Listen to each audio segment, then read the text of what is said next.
কাঁচা আমের সিজন আসলে কিন্তু আমের জুস বা শরবত আমরা কিন্তু বাহিরে থেকে অনেকে কিনে খাই, এতটাই টেস্টি হয়।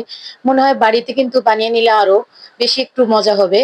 আর বাহিরে যে দোকানগুলোতে কিন্তু বানিয়ে নেয় তাদের একটা গোপন টিপস আমি জেনেছি, সেই টিপসটা কিন্তু আমি আপনাদের সঙ্গে শেয়ার করতেছি।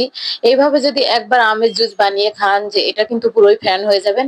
আমি এখন আমের খোসাগুলো কিন্তু ছাড়িয়ে দিচ্ছি। আর কিভাবে বানিয়ে নিব এটা কিন্তু পুরো রেসিপিটা দেখে আপনারা এইভাবে বাসায় কিন্তু একবার হলে বানিয়ে নিয়ে খেয়ে কিন্তু আমাকে কমেন্ট করে জানাবেন যে এই আমের শরবত বা জুসটা কেমন হয়েছে। এখন আমি বীজটা কিন্তু ফেলে দিয়ে আমগুলো টুকরো টুকরো করে কেটে নিচ্ছি। খুব সহজ ও মজার রেসিপি পেতে চাইলে আমার কিন্তু পেজটিকে ফলো করে পাশে থাকতে পারেন, যাতে আমি আপনাদের মাঝে আরো নতুন নতুন ভিডিও নিয়ে আসতে পারি।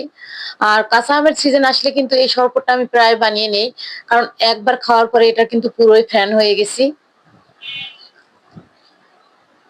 কারণ এখন কিন্তু বাজারে ভরপুর কাঁচা আম আছে, এক থেকে দুইটা নিয়ে এসেও কিন্তু আপনারা শরবত বানিয়ে খেয়ে দেখতে পারেন। কারণ শরীর মন সবকিছু কিন্তু একদম ফ্রেশ লাগবে। এখানে কিছু আমি ধনিয়া পাতা নিয়েছি, ধনিয়া পাতাটাও কিন্তু আমি টুকরো করে কেটে নিলাম।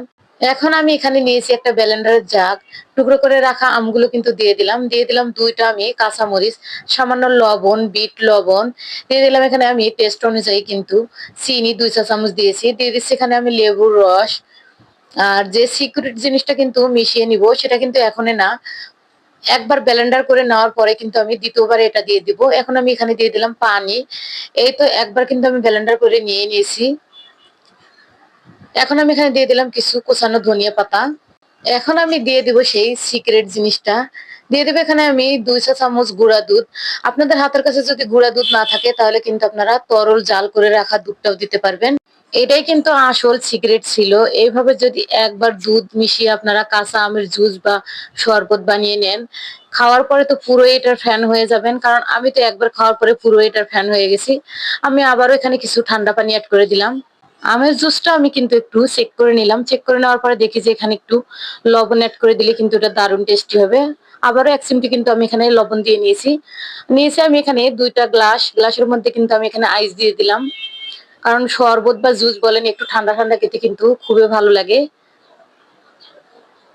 খুব সহজ ও মজার কিন্তু হয়ে গেল ঝটপট আমের এই কাঁচা আমের জুস বা শরবতটা। আপনারাও কিন্তু এভাবে বানিয়ে বাসায় একবার হলে ট্রাই করে দেখবেন, আশা করি আপনাদের খুবই ভালো লাগবে। এটা কিন্তু আমি আপনাদের ভাইয়ারে দিয়ে প্রথমে টেস্ট করে নিয়েছি, অসাধারণ হয়েছিল। মাশাআল্লাহ দিলে খুবই প্রশংসা করেছিল। আশা করি আপনারা এভাবে বাইরে থেকে আপনাদের হাজবেন্ডকে আসার পরে খাওয়াবেন, দেখবেন যে অনেক প্রশংসিত হবেন। সবাই ভালো থাকবেন, সুস্থ থাকবেন। আবারও কোনো নেক্সট রেসিপি নিয়ে আমি আপনাদের সাথে কথা বলবো। আজকের মতো এই পর্যন্ত। আল্লাহ হাফেজ।